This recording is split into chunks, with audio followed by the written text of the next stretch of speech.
Bienvenidos hermanos, qué gusto poder saludarles una vez más. Nos reunimos en esta ocasión para leer la Biblia, para continuar con nuestra lectura del Nuevo Testamento y hoy vamos a comenzar con el libro de los Hechos. ¿Okay? Terminamos la semana pasada el Evangelio de Juan, fue maravilloso, fue súper lindo poder meternos en este Evangelio tan especial, tan diferente, pero lo vamos a dejar atrás y vamos a continuar hacia adelante con lo que tiene la Biblia para nosotros en esta ocasión, que es el libro de los Hechos, la narrativa acerca de lo que el Señor continuó haciendo por medio de su Espíritu a través de la iglesia que Él inició en la tierra. Entonces, nada más quiero leer rápidamente un pequeño panorama acerca de qué es Hechos, de qué se trata, cuál es el tema, el autor y esos datos que nos van a ayudar a entenderlo. ¿Ok? Dice así más o menos el panorama, la introducción a Hechos de esta Biblia que yo estoy usando, que es la Nueva Traducción Viviente. Dice: hace casi 2000 años se encendió en Palestina una llama que con el paso del tiempo encendería el mundo entero. Poco después de que Jesús ascendiera al cielo, el Espíritu Santo descendió en Jerusalén y unas 3000 personas se convirtieron en discípulos de Jesucristo. Este hecho marcó el nacimiento de la iglesia cristiana. El libro de Hechos es una crónica del origen y la expansión de la iglesia y destaca los hechos de algunos de sus líderes más influyentes como Pedro y Pablo. Hechos es la continuación de la historia que comenzó en el Evangelio de Lucas y muestra de qué manera la iglesia continúa la obra iniciada por Jesús. Después de narrar el sermón de Pedro y el nacimiento de la iglesia, el libro describe la vida de la iglesia en Jerusalén, la extensión del evangelio a Samaria, las actividades de Pedro y las primeras persecuciones contra los creyentes. Después de relatar la muerte de Santiago, el enfoque del libro se traslada al apóstol Pablo y su trabajo misionero en el mundo gentil. Describe en detalles sus 3 viajes misioneros y también relata el primer concilio de mayor importancia de los líderes de la iglesia en Jerusalén. El libro concluye con un viaje de Pablo a Roma y allí termina abruptamente. ¿Okay? El autor del libro es Lucas, médico gentil, o sea, no era judío, y era compañero de viaje de Pablo. La fecha de la escritura probablemente se estima que fue entre el año 63 y el año 70 después de Cristo. Y el propósito del libro, el propósito de esta carta, que en realidad es una carta, es escribir un relato del nacimiento y el crecimiento de la iglesia cristiana. El tema o los temas principales que vamos a poder ver en el libro de los Hechos son los siguientes. El Espíritu Santo es un tema fundamental del libro de los Hechos y también del Evangelio de Lucas, hermanos. Recordemos que es el mismo autor, Lucas, y el Espíritu Santo es un tema fundamental. El crecimiento de la iglesia, ¿okay? El antagonismo de los que perseguían a la iglesia, adición de los gentiles a la iglesia, es decir, cómo los pueblos no judíos comenzaron a añadirse a la fe cristiana, que se creía en un primer momento que era una extensión de la religión judía, que el cristianismo se creía que era una secta, una rama del judaísmo, pero vemos que no es así, y que después gente que no era judía comenzó a unirse a esta nueva, entre comillas, religión. Otro tema es el trabajo apostólico de Pedro y de Pablo. ¿Okay? Entonces, nada más, otro dato que me gustaría dar es que esta carta la escribió Lucas a la misma persona a la cual él escribió su evangelio. Y es una persona que es nombrada por el nombre de Teófilo. Lucas se refiere a esta persona, o tal vez sea un código para referirse a algún grupo de gente, no lo sabemos. Pero Lucas, cuando escribe su evangelio y esta carta de los Hechos, el libro de los Hechos, él se dirige a una persona a la cual él llama Teófilo, ¿okay? Que significa aquel que es amado por Dios o aquel que ama a Dios. Entonces, demos lectura. Vamos a leer los primeros 5 capítulos. Así que si tiene ya su Biblia lista, Hechos, capítulo 1, versículo 1 en adelante. Dice así la palabra del Señor. Antes de empezar voy a orar. Sí. Padre Celestial, guía nuestro tiempo de lectura, ayúdanos a tener un corazón humilde para recibir tu enseñanza, Señor. Y que tu Espíritu, que se movía en este tiempo tan claramente, se mueva en nosotros también mientras leemos tu palabra. En el nombre de Jesús. Amén. Dice así, Lucas capítulo 1. Teófilo, en mi primer libro te relaté todo lo que Jesús comenzó a hacer y a enseñar hasta el día en que fue llevado al cielo, después de haberles dado a sus apóstoles escogidos instrucciones adicionales por medio del Espíritu Santo. Durante los 40 días después de que sufrió y murió, Cristo se apareció varias veces a los apóstoles y les demostró con muchas pruebas convincentes de que Él realmente estaba vivo y les habló del reino de Dios. Una vez, mientras comía con ellos, les ordenó: no se vayan de Jerusalén hasta que el Padre les envíe el regalo que les prometió, tal como les dije antes. Juan bautizaba con agua, pero en unos cuantos días ustedes serán bautizados con el Espíritu Santo. Señor, ¿ha llegado ya el tiempo de que liberes a Israel y restaures nuestro reino? Él les contestó: solo el Padre tiene la autoridad para fijar esas fechas y tiempos, y a ustedes no les corresponde saberlo, pero recibirán poder cuando el Espíritu Santo descienda sobre ustedes, y serán mis testigos, y le hablarán a la gente acerca de mí en todas partes, en Jerusalén, por toda Judea, en Samaria, y hasta los lugares más lejanos de la tierra. Después de decir eso, Jesús fue levantado en una nube mientras ellos observaban hasta que ya no pudieron verlo. Mientras se esforzaban por verlo ascender al cielo, dos hombres vestidos con túnicas blancas de repente se pusieron en medio de ellos. Hombres de Galilea, les dijeron, ¿por qué están aquí parados mirando al cielo? Jesús fue tomado de entre ustedes y llevado al cielo, pero un día volverá del cielo de la misma manera en que lo vieron irse. Después los apóstoles regresaron del Monte de los Olivos a Jerusalén, a 1 kilómetro de distancia. Cuando llegaron, subieron a la habitación de la planta alta de la casa donde se hospedaban. Estos son los nombres de los que estaban presentes: Pedro, Juan, Santiago, Andrés, Felipe, Tomás, Bartolomé, Mateo, Santiago, hijo de Alfeo, Simón el Celote y Judas, hijo de Santiago. Todos se reunían y estaban constantemente unidos en oración junto con María, la madre de Jesús, varias mujeres más y los hermanos de Jesús. Durante aquellos días, cuando aproximadamente 120 creyentes estaban juntos en un mismo lugar, Pedro se puso de pie y se dirigió a ellos. Hermanos, les dijo, las escrituras tenían que cumplirse con respecto a Judas, quien guió a los que arrestaron a Jesús. Esto lo predijo hace mucho tiempo el Espíritu Santo cuando habló por medio del rey David. Judas era uno de nosotros y participó con nosotros en el ministerio. Judas había comprado un campo con el dinero que recibió por su traición. Allí cayó de cabeza, se le reventó el cuerpo y se le derramaron los intestinos. La noticia de su muerte llegó a todos los habitantes de Jerusalén y ellos le pusieron a ese lugar el nombre arameo Acéldama, que significa campo de sangre. Esto estaba escrito en el libro de los Salmos, Pedro continuó, donde dice que su casa quede desolada y que nadie viva en ella. También dice que otro tome su lugar. Entonces, ahora tenemos que elegir a alguien que tome el lugar de Judas entre los hombres que estaban con nosotros todo el tiempo mientras viajábamos con el Señor Jesús, desde el día en que Juan lo bautizó hasta el día en que fue tomado de entre nosotros. El que salga elegido se unirá a nosotros como testigo de la resurrección de Jesús. Así que propusieron a dos hombres, a José, a quien llamaban Barsabás, también conocido como Justo, y a Matías.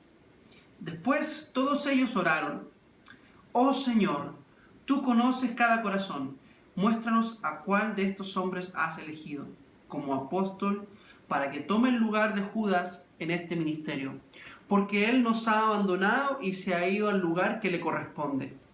Entonces echaron suerte y Matías fue elegido para ser apóstol con los otros 11. Capítulo 2. el día de Pentecostés, todos los creyentes estaban reunidos en un mismo lugar. De repente se oyó un ruido desde el cielo parecido al estruendo de un viento fuerte e impetuoso que llenó la casa donde estaban sentados. Luego, algo parecido a unas llamas o lenguas de fuego aparecieron y se posaron sobre cada uno de ellos.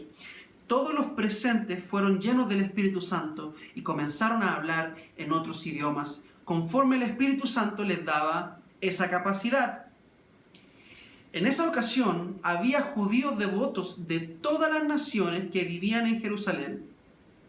Cuando oyeron el fuerte ruido, todos llegaron corriendo y quedaron desconcertados al escuchar sus propios idiomas hablados por los creyentes. Estaban totalmente asombrados. ¿Cómo puede ser?, exclamaban. Todas estas personas son de Galilea, y aún así las oímos hablar en nuestra lengua materna.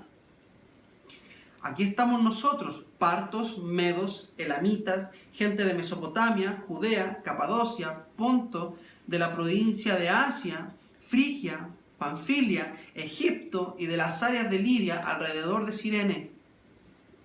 Visitantes de Roma, tanto judíos como convertidos al judaísmo, cretenses y árabes, y todos oímos a esta gente hablar en nuestro propio idioma acerca de las cosas maravillosas que Dios ha hecho. Quedaron allí maravillados y perplejos. ¿Qué querrá decir esto?, se preguntaban unos a otros. Pero otros entre la multitud se burlaban de ellos, diciendo: solo están borrachos, eso es todo. Entonces Pedro dio un paso adelante junto con los otros 11 apóstoles y gritó a la multitud: escuchen con atención, todos ustedes, compatriotas judíos y residentes de Jerusalén. No se equivoquen. Estas personas no están borrachas como algunos de ustedes suponen. Las 9 de la mañana es demasiado temprano para emborracharse. No, lo que ustedes ven es lo que el profeta Joel predijo hace mucho tiempo. En estos últimos días, dice Dios, derramaré mi espíritu sobre toda la gente. Sus hijos e hijas profetizarán, sus jóvenes tendrán visiones y sus ancianos tendrán sueños. En esos días derramaré mi espíritu aún sobre mis siervos, hombres y mujeres por igual, y profetizarán. Y haré maravillas arriba en los cielos y señales abajo en la tierra, sangre, fuego y nubes de humo. El sol se oscurecerá y la luna se pondrá roja como la sangre, antes de que llegue el grande y glorioso día del Señor. Pero todo el que invoque el nombre del Señor será salvo. Pueblo de Israel, escucha. Dios públicamente aprobó a Jesús de Nazaret al hacer milagros poderosos, maravillas y señales por medio de él, como ustedes bien saben. Pero Dios sabía lo que iba a suceder y su plan predeterminado se llevó a cabo cuando Jesús fue traicionado. Con la ayuda de gentiles, sin ley, ustedes lo clavaron en la cruz y lo mataron. Pero Dios lo liberó de los terrores de la muerte y lo volvió a la vida, pues la muerte no pudo retenerlo bajo su dominio. El rey David dijo lo siguiente acerca de él: veo que el Señor siempre está conmigo, no seré sacudido, porque Él está aquí a mi lado. Con razón mi corazón está contento y mi lengua grita sus alabanzas. Mi cuerpo descansa en esperanza.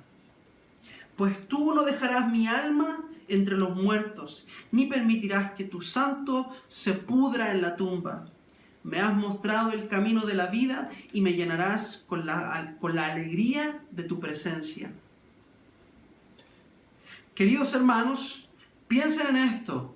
Pueden estar seguros de que el patriarca David no se refería a sí mismo, porque él murió, fue enterrado y su tumba está todavía aquí entre nosotros. Pero él era un profeta y sabía que Dios había prometido mediante un juramento que uno de los propios descendientes de David se sentaría en su trono. David estaba mirando hacia el futuro y hablaba de la resurrección del Mesías. Él decía que Dios no lo dejaría entre los muertos ni permitiría que su cuerpo se pudriera en la tumba. Dios levantó a Jesús de los muertos y de esto todos nosotros somos testigos. Ahora, Él ha sido exaltado al lugar de más alto honor en el cielo, a la derecha de Dios. Y el Padre, según lo había prometido, le dio el Espíritu Santo para que lo derramara sobre nosotros, tal como ustedes lo ven y lo oyen hoy.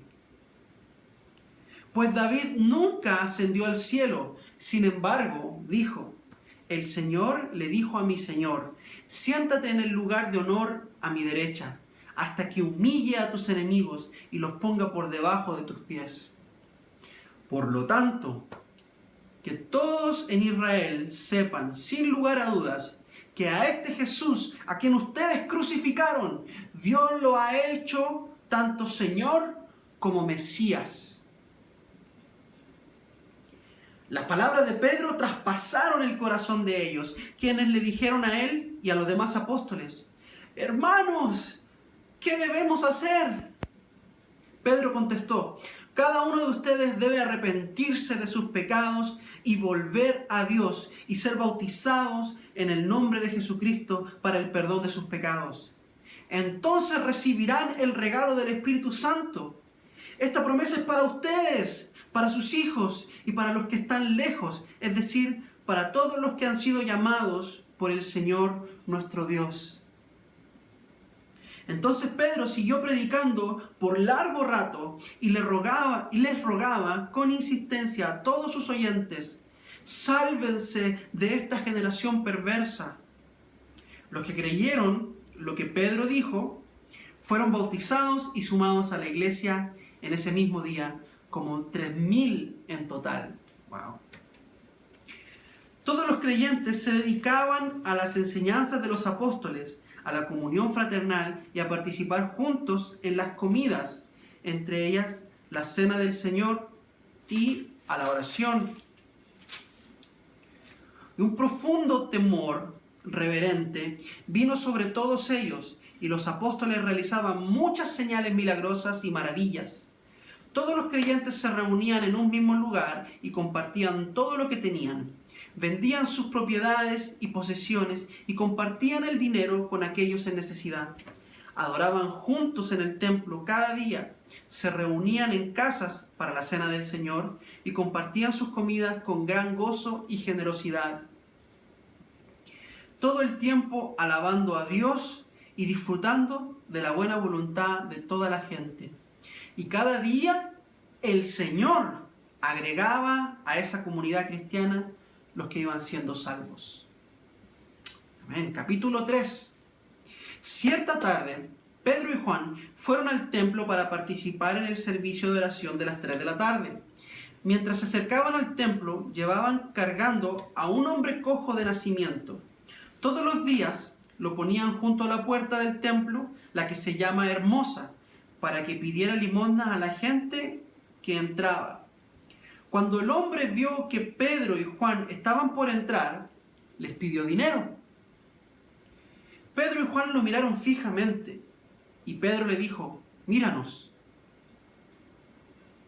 El hombre, lisiado, los miró ansiosamente esperando recibir un poco de dinero, pero Pedro le dijo, yo no tengo plata ni oro para ti, pero te daré lo que tengo. En el nombre de Jesucristo de Nazaret, levántate y camina. Entonces Pedro tomó al hombre lisiado de la mano derecha y lo ayudó a levantarse, y mientras lo hacía, al instante los pies y los tobillos del hombre fueron sanados y fortalecidos. Se levantó de un salto y se puso de pie y comenzó a caminar.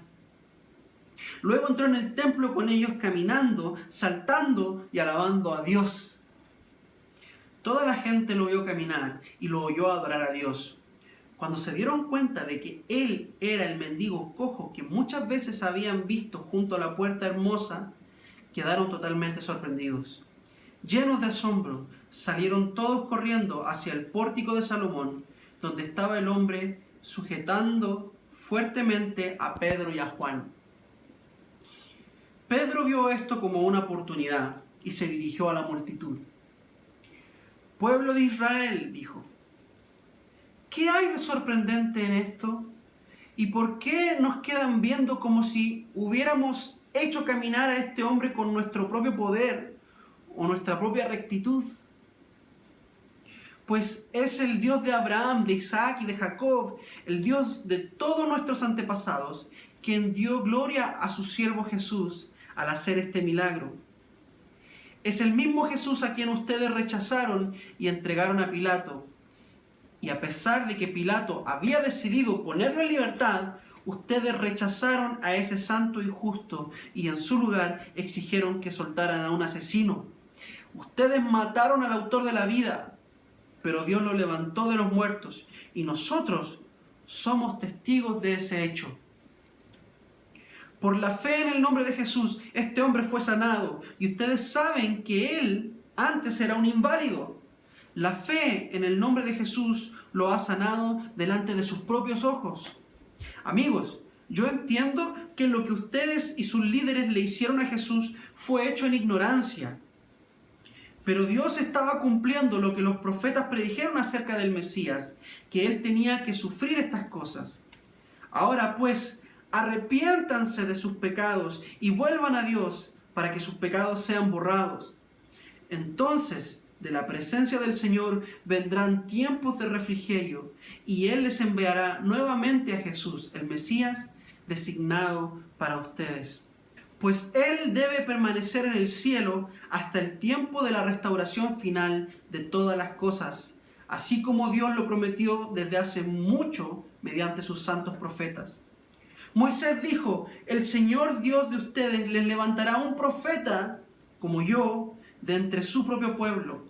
Escuchen con atención todo lo que Él les diga.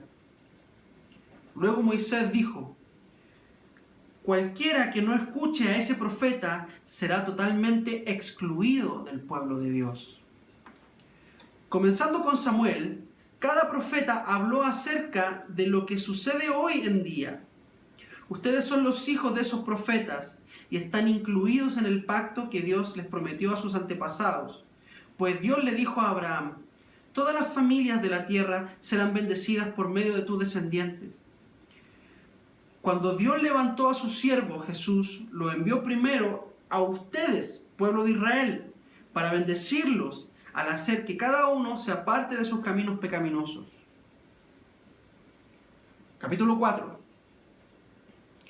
Mientras Pedro y Juan le hablaban a la gente, se vieron enfrentados por los sacerdotes, el capitán de la guardia del templo y algunos de los saduceos.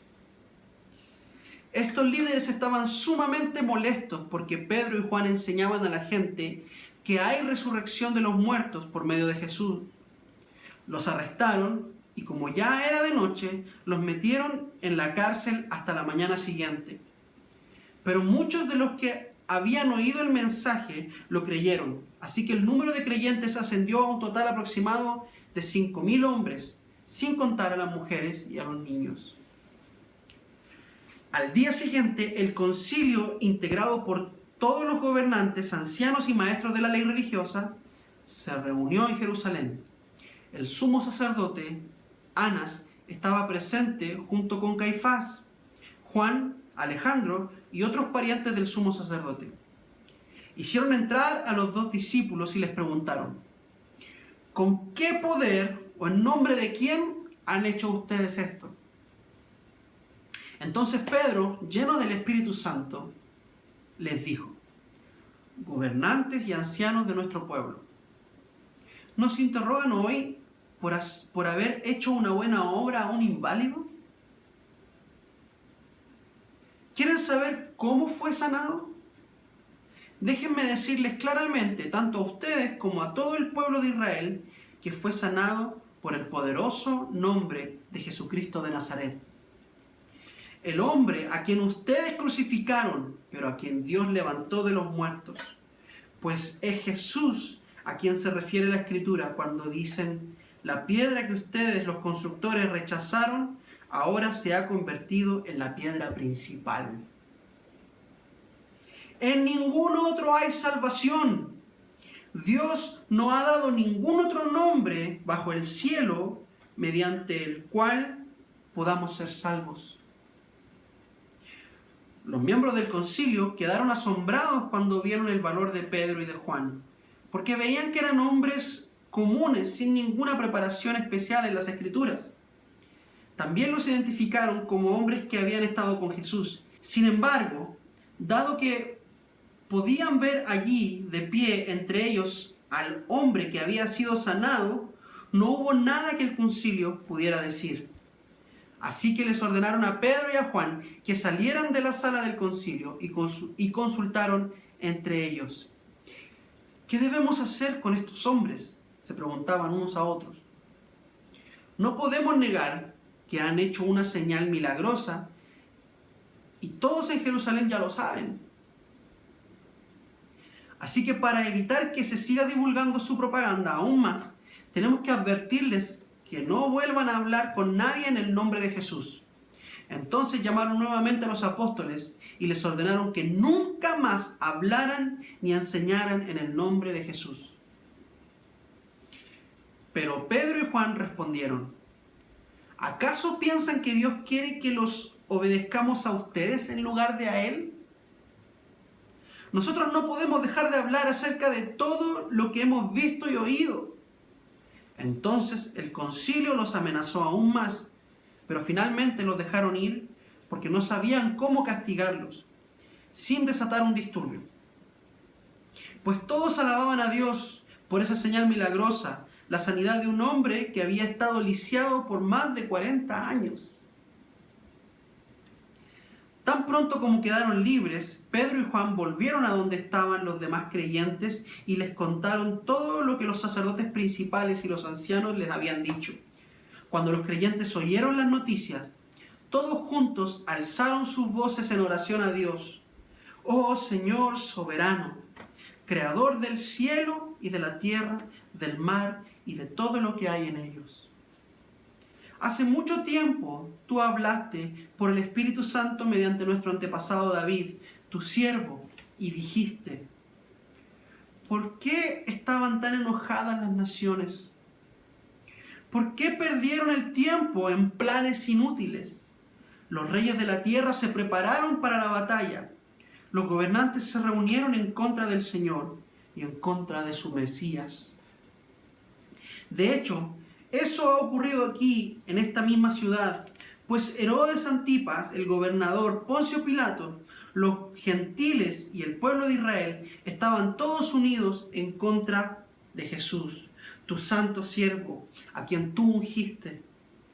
Sin embargo, todo lo que hicieron ya estaba determinado de antemano de acuerdo con tu voluntad. Y ahora, oh Señor, escucha sus amenazas y danos a nosotros, tus siervos, mucho valor al predicar tu palabra. Extiende tu mano con poder sanador, que se hagan señales milagrosas y maravillas por medio del nombre de tu santo siervo Jesús.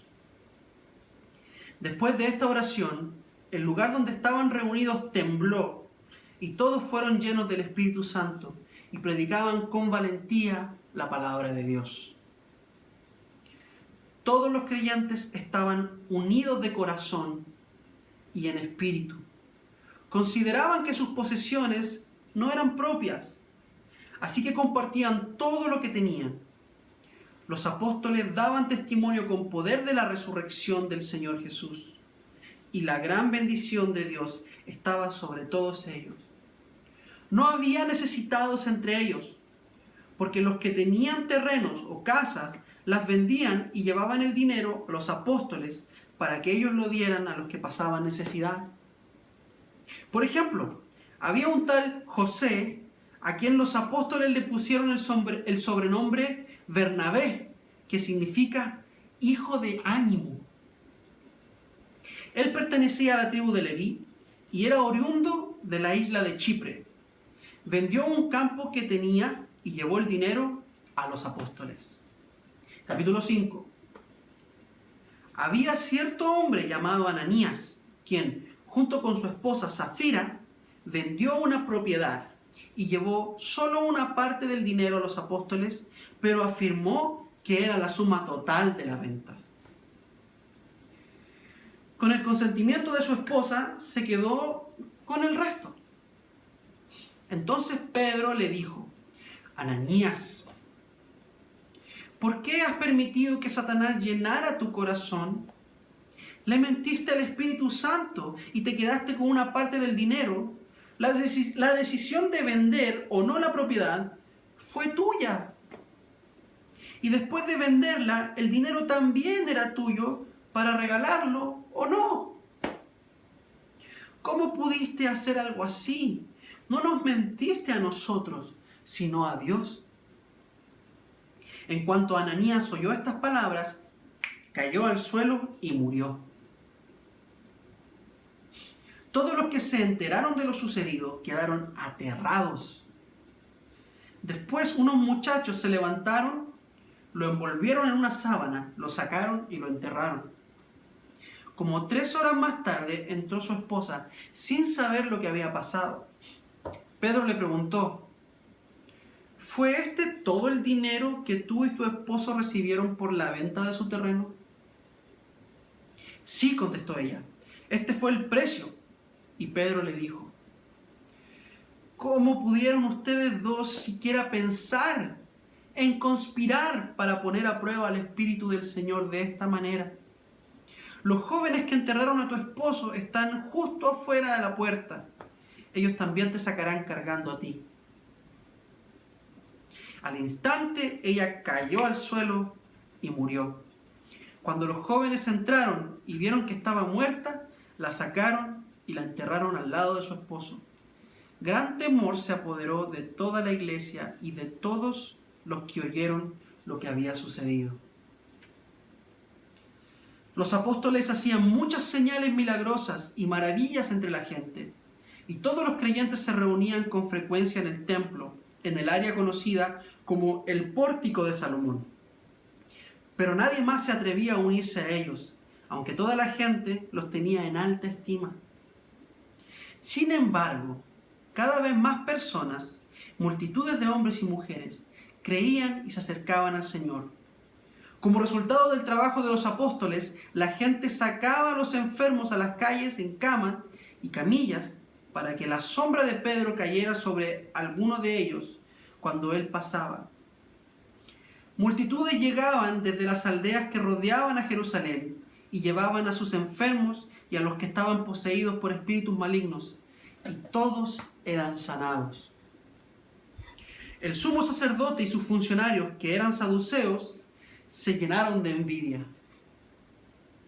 Arrestaron a los apóstoles y los metieron en la cárcel pública, pero un ángel del Señor llegó de noche, abrió las puertas de la cárcel y los sacó.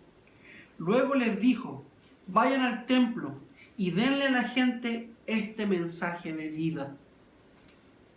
Así que al amanecer los apóstoles entraron en el templo, como se les había dicho, y comenzaron a enseñar de inmediato. Cuando llegaron, el sumo sacerdote y sus funcionarios convocaron al Concilio Supremo, es decir, a toda la asamblea de los ancianos de Israel. Luego mandaron a sacar a los apóstoles de la cárcel para llevarlos a juicio. Pero cuando los guardias del templo llegaron a la cárcel, los hombres ya no estaban. Entonces regresaron al concilio y dieron el siguiente informe. La cárcel estaba bien cerrada.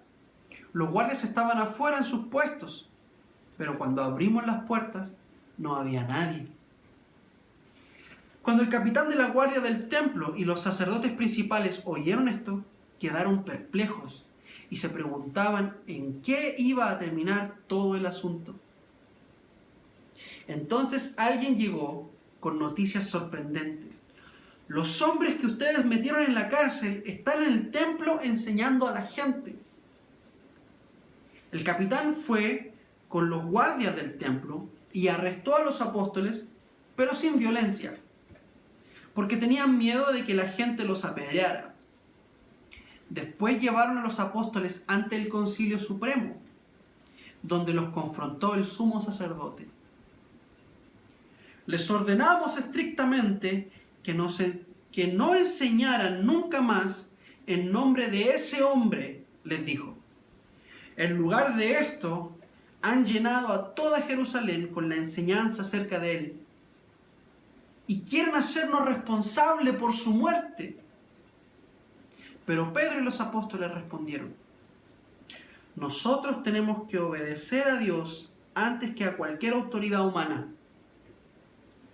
El Dios de nuestros antepasados levantó a Jesús de los muertos después de que ustedes lo mataron colgándolo en la cruz. Luego Dios lo puso en el lugar de honor a su derecha como príncipe y salvador.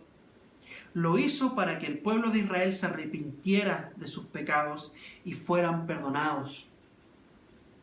Nosotros somos testigos de estas cosas y también lo es el Espíritu Santo dado por Dios a todos los que lo obedecen. Al oír esto, el Concilio Supremo se enfureció y decidió matarlos. Pero uno de los miembros, un fariseo llamado Gamaliel, experto en la ley religiosa, respetado por toda la gente, se puso de pie y ordenó que sacaran de la sala del concilio a los apóstoles por un momento. Entonces les dijo a sus colegas: hombres de Israel, tengan cuidado con lo que piensan hacerle a estos hombres. Hace algún tiempo hubo un tal Teudas, quien fingía ser alguien importante. Unas 400 personas se le unieron, pero a él lo mataron y todos sus seguidores se fueron cada cual por su camino. Todo el movimiento se redujo a nada. Después de él, en el tiempo en que se llevó a cabo el censo, apareció un tal Judas de Galilea. Logró que gente lo siguiera, pero a él también lo mataron y todos sus seguidores se dispersaron. Así que mi consejo es que dejen a estos hombres en paz. Pónganlos en libertad. Si ellos están planeando y actuando por sí solos, pronto su movimiento caerá. Pero si es de Dios, ustedes no podrán detenerlos. Tal vez hasta se encuentren ustedes peleando contra Dios. Los otros miembros aceptaron su consejo, llamaron a los apóstoles y mandaron que los azotaran. Luego les ordenaron que nunca más hablaran en el nombre de Jesús y los pusieron en libertad. Los apóstoles salieron del Concilio Supremo con alegría, porque Dios los había considerado dignos de sufrir deshonra por el nombre de Jesús. Y cada día en el templo y casa por casa seguían enseñando y predicando este mensaje: Jesús es el Mesías. Amén. Hasta aquí dejamos nuestra lectura de Hechos, finalizando el capítulo 5. Y nada más me gustaría hacer un par de observaciones. Al principio vemos que claramente las aspiraciones de los apóstoles eran políticas, porque ellos cuando están con el Señor le preguntan: Señor, ¿ahora sí vas a restaurar el Estado de Israel? ¿Ahora sí vas a devolver el reino de Israel? Y el Señor Jesús les dice, suave un toque, no se trata de política, este reino es espiritual. Ustedes van a recibir poder para ser testigos de mi mensaje. Es decir, ustedes van a hablar acerca de mí, van a hablar acerca de lo que yo hice, y por causa de su testimonio ustedes van a ser perseguidos. Porque la palabra testigo en griego es mártiras. De ahí viene la palabra mártir, que es aquel que muere por el testimonio. Entonces el Señor ya les estaba diciendo, ustedes van a sufrir por mi causa. Cuando el Espíritu Santo viene, ocurre algo sobrenatural. El texto nos cuenta de que el Espíritu Santo vino durante una celebración judía que se llamaba Pentecostés. Y durante esta celebración, muchos judíos que vivían fuera de Israel y fuera de Jerusalén, venían a Jerusalén a celebrar esta fiesta. Y estos judíos provenían de todas las naciones, de muchas naciones, y estos hablaban en diferentes idiomas. Su lengua nativa no era el hebreo, no era el arameo, era probablemente el griego u otras lenguas del Imperio Romano. ¿Y qué pasa? Cuando el Espíritu Santo viene y se empiezan a ver llamas de fuego en las cabezas de los discípulos, dice que ellos comenzaron a hablar en otras lenguas, en otros idiomas, en los idiomas de las personas que estaban alrededor, de todos estos extranjeros que habían venido para celebrar la fiesta de Pentecostés. Y esto, hermanos, es un milagro, una señal maravillosa, que los discípulos que no conocían estos idiomas de repente, por inspiración divina, comienzan a hablar y hablar en un idioma que ellos no conocían anteriormente. Y el Señor les daba esa capacidad. Ellos hablaban idiomas que era posible interpretar porque eran idiomas conocidos en la tierra. Ellos no hablaron un lenguaje espiritual, entre comillas, ni hablaron lengua de ángeles, porque esa cosa no existe. ¿Okay? O si existe, no nos es dado a nosotros. Tenemos que ser cuidadosos con esta porción y no inventar cosas que la Biblia no dice. ¿Okay? Si usted cree tener un don de lenguas, tiene que ser como en Hechos capítulo 2. Tiene que ser capaz de ser traducido. O tiene que ser un idioma que sea verificable. ¿Ok? Esto simplemente lo digo para evitar confusiones. Yo sé que he hablado de esto anteriormente. Y yo creo que el Señor puede hacerlo hoy. Absolutamente. No me cabe la más mínima duda de que el Señor es poderoso para hacer milagros hoy y para darme la capacidad a mí de hablar alemán, si Él desea que yo hable alemán, o chino, o cualquier idioma, porque Él es poderoso para eso. ¿Ok? Pero los dones tienen propósitos. ¿Ok? Otra parte que me gustaría abordar es el capítulo 5, la historia de Ananías y Zafira. ¿Qué pasó acá? Una pareja, un matrimonio de discípulos decide vender un terreno que tenían, una casa, no sabemos, una propiedad, y quedarse con una parte del dinero, lo cual estaba bien. Eso es lo que Pedro les dice, el dinero es tuyo. Pero se quedaron con una parte del dinero y cuando fueron donde los apóstoles les dijeron, venga, aquí les traemos todo el dinero de la casa, todo el dinero que conseguimos de la venta de la casa o de la propiedad. Y eso era mentira.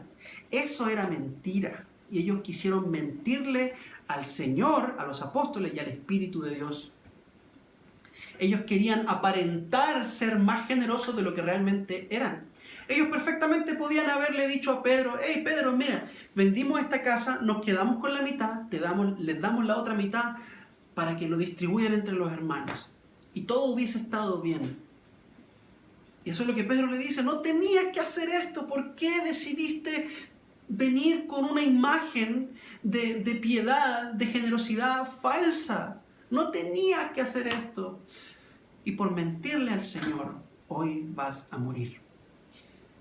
Y la Biblia nos dice que después de este evento, la gente tenía miedo de unirse a la iglesia, porque sabían que meterse con Dios era cosa seria. Hasta el día de hoy también lo es, hermano. Que nosotros tengamos temor de Dios es algo bueno. Temor, miedo, literalmente miedo. Por ahí anda gente que dice que el temor de Dios es solo respeto. No, hermanos, el temor de Dios no es solo respeto, es literalmente miedo. Que me tiemblen las piernas de saber que Dios puede acabar con mi vida en este momento. El Señor no se anda con juegos. ¿Ok? Si usted quiere caminar con el Señor, camine bien. Camine firme. Con sus debilidades, con sus luchas, pero camine en la verdad. No trate de ponerse una máscara frente a la gente con el objetivo de fingir una fe que usted no tiene. Sea honesto, sea verdadero y el Señor le va a bendecir. Amén. Oremos para terminar. Gracias, Padre, por este tiempo que tú nos has dado. Te pido que bendiga nuestras vidas. Ante ti ponemos nuestra mente y nuestro corazón. Gracias por tu palabra en el nombre de Jesús. Amén y amén. Que el Señor les bendiga.